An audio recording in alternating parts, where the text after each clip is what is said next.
So look at this is what I finished from the last time we talked. So these are the ones I have to talk through. Are you serious? I started 2 more. I feel bad. There were 2 I said I was going to read, and I started them, but I didn't get through it. Freaking boring as hell. I don't think I can do it. I think I might just. Is that the homemaker one? Yeah, it's about like stuff in your house or how like the main like switches work and like just how your house works and all the electrical and plumbing and all that stuff, right? Sounds boring. And dude, and it's like I don't like how it's written either. It's like it sounds like an influencer wrote it, if that makes sense. We're influencers. It sounds like, I feel bad. I'm sure this author is a wonderful person and she would do anything for you, but I don't enjoy the writing style of this. Be used as like a reference book, like just look up specific things, or is it more like a writing, like a novel? No, you could probably use it to like look up things. I think it's intended to be like read so that you have like an idea before a problem comes up for like preventative stuff. But I can't finish it. Just like flipping through it one more time real quick, I'm like, I can't do it. She uses the word goddess and like diva and stuff. It's just not my style. So that one's out. For my books. Yeah. We're gonna show our books. Yeah, I brought them. Okay. Madeline always has her books. Get mine. So I said I would finish Airy, and I didn't. I'm 3/4 the way through. But the reason I didn't was because this week I said I would read Peter Pan for the upcoming video. And so I have like, I think 60 pages left of this to read tomorrow. But on the flip side, Liz, you just said that you didn't like the writing of that one book, right? I absolutely love the writing of this book. Like, I love it. It is definitely not a children's book, in my opinion. But there's some other lines that I was like, what? Yeah. It is really interesting, like the movie, like that this is portrayed as a children's book from where it all began from. Yeah. I guess I'll leave it at that because we have a new YouTube video coming up on it, but I really do enjoy the Jan Berry's style of writing. Okay, last one I did was this one, which is more personal development, which I know you What's it called? Say the name. It's called You Are Badass at, no, Too Many Drinks at Happy Hour. It's called You Are Badass, How to Stop Doubting Your Greatness and Start Living an Awesome Life. Okay, so you might hear me say that title and think that I need some help in this area, but actually I'm a very confident person. And it overall, you need the opposite of that book. Is there something that could tone down your confidence, maybe? No. Like, you are less of a badass than you think you are. That's the book you should read. No. And I was like, wow, I really am a badass. No. It has some really great, like, points of insight. Most importantly, I thought about, like, delineating your thoughts from your parents' thoughts. Like, do I actually think and believe this because I do, or is it based on what I was raised to believe? Okay, someone else can go, and then I'll come back and I'll read you a quote. I made no promises to read anything. Did you meet your promises, Kelly? I sure did. Congratulations. Pat yourself on the back. Did you read some good children's books with Raleigh, though? Yeah, like every Thomas the Train Engine book that we own. And then there's a sloth one. I think your mom got it for him. And it's kind of interesting because it has all these fun facts about sloths that are actually true because I Googled them to make sure. Cause it like really presented as a fact. I was like, are these real?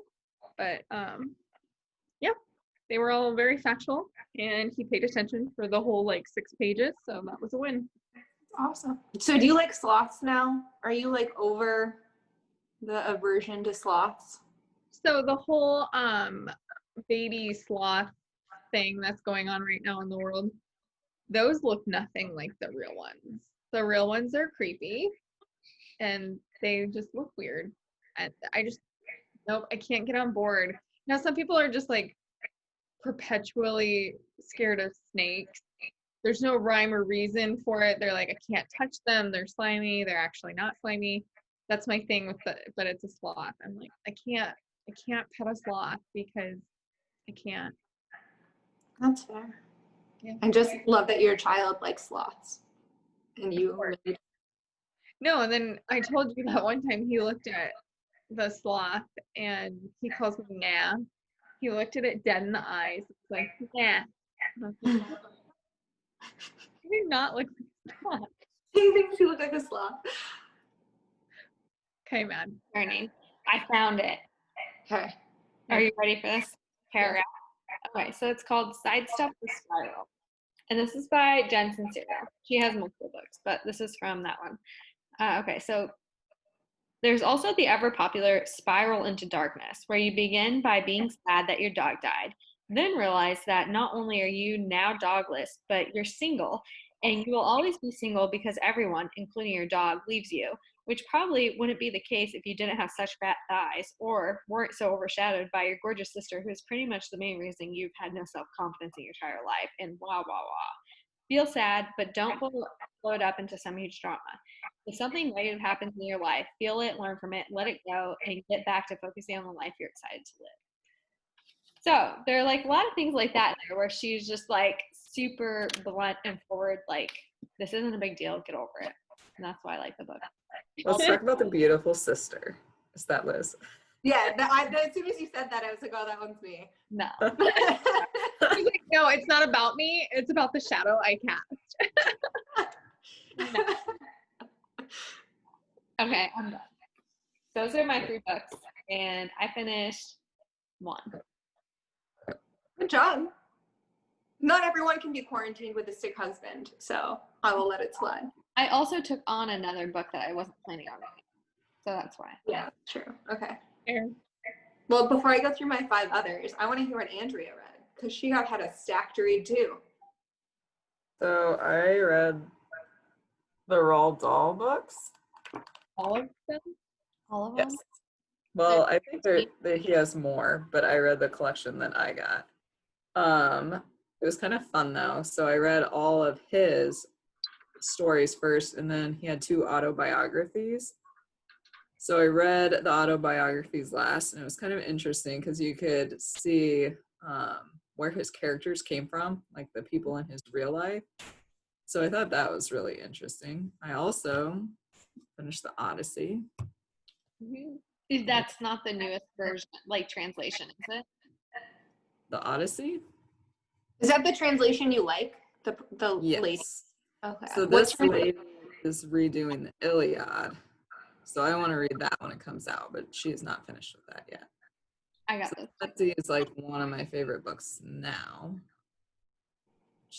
Before it was Gone with the Wind and The Hobbit, so I've added that one. It's definitely my favorites.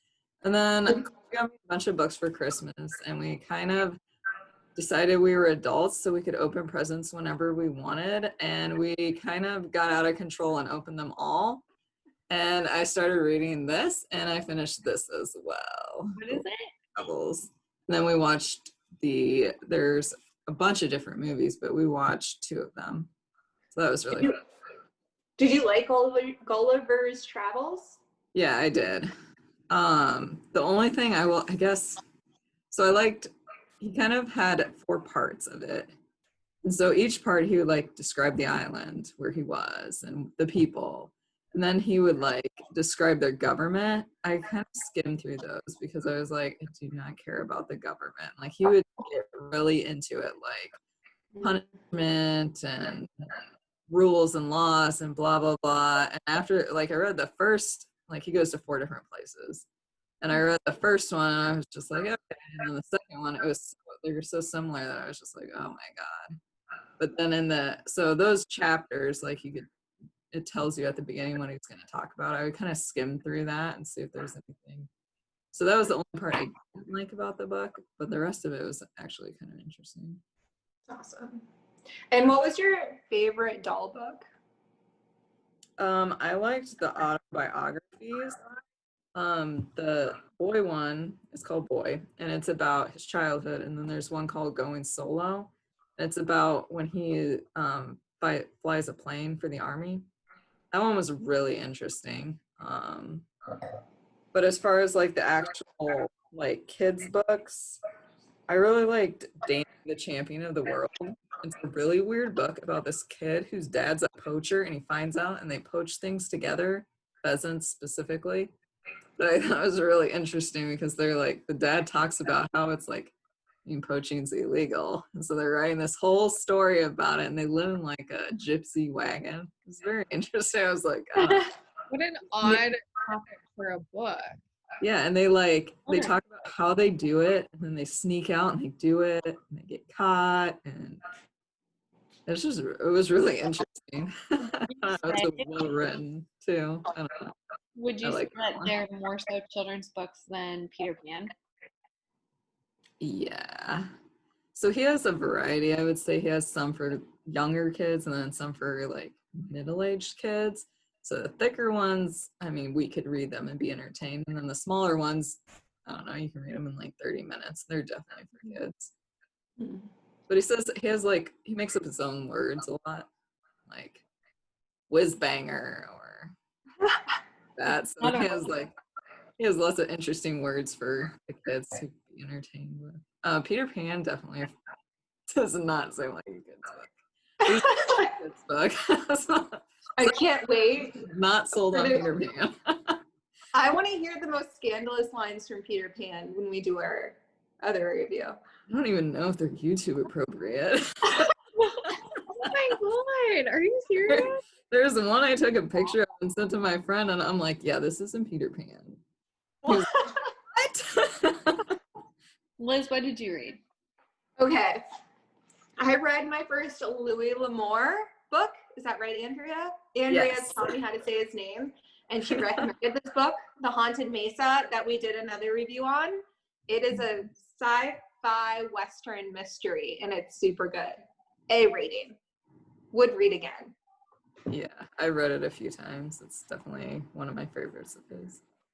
It's super good. And then for young adult fantasy series, we read Cruel Prince by Holly Black for book club.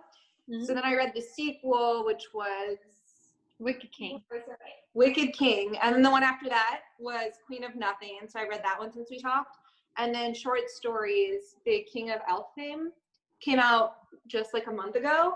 And they were both really good. I think that the writing style is like a little bit lower than I enjoy generally, but it was good. But this book, you guys, is the prettiest illustrations of any book I own. Like I would buy it again just because it's so pretty. It's like, I want to show you a picture. Like all of the pages are like this. Oh, that is really cool. That's cool. It's, yeah, and look, then this is like the start of another chapter. Okay. And even like the inside cover are like gold, like crowns and daggers and stuff. Like it's so pretty. Liz, what did you like better, the Red Queen series or the Cruel Prince series? I think I for sure liked the main character and the story of Cruel Prince better, but the writing style for Red Queen was better. Yes. I was gonna agree with that. Yeah, it was much better. But like, who likes Mare? Like, I don't know if I could read another book about Mare. She's dumb. It was kind of frustrating. The main character was so frustrating in Red Queen versus Cruel Prince. I actually liked the main character. I just hated her sister. I have two more books. Okay, we have to get through. Okay. I reread this one. It's A Court of Mist and Fury. It's the second book in a trilogy that I already read. But one of my other friends started reading the series and she kept talking about it and I really like them. And this was my favorite book, so I reread it in the series. It's super good. Oh, cool. I was just gonna say this is like young adult fantasy, like reading level of like Red Queen, if not a little bit better. But like, so it's really good. It's a really good story. But then all of a sudden you get just like bombarded with like all this like smut. Like it's hardcore for a little bit and then it goes away. So there's that one. Last one.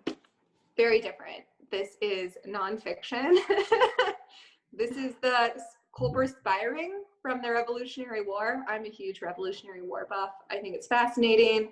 And this is the spy ring that was in New York City when it was under British control, and like how it all worked. The only thing is like they talk it up on the cover, like the spy ring that saved the American Revolution. And then you read through all the facts and I'm like, I don't really think so. But it was interesting. So it was still really good. Fraud. Yeah, I mean, I think they oversold it on the cover. Like, lots of good information, and the spy ring did some really, really good stuff, and they risked a lot. But I wouldn't say they saved the American Revolution. So I would say the French did. The French saved the American Revolution? Yeah. We wouldn't have won if they hadn't come with troops and reinforcements and a navy, and they wouldn't have come if it wasn't for Benjamin Franklin in France petitioning the king nonstop and sleeping with all the French ladies. So That goes against everything I've ever heard about the French.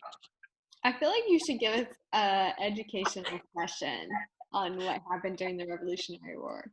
dude, you should see all my, I've got like 4 books on the American Revolution. We go from fairies to George Washington. That's a weird transition, isn't it? Yeah, Like, yeah, way to be well-rounded. That's fair. Thanks. You did read a variety. You did the Western book, the George Washington, and then Fairies. Tennessee. Go you. No. Liz gets the trophy of most diversified.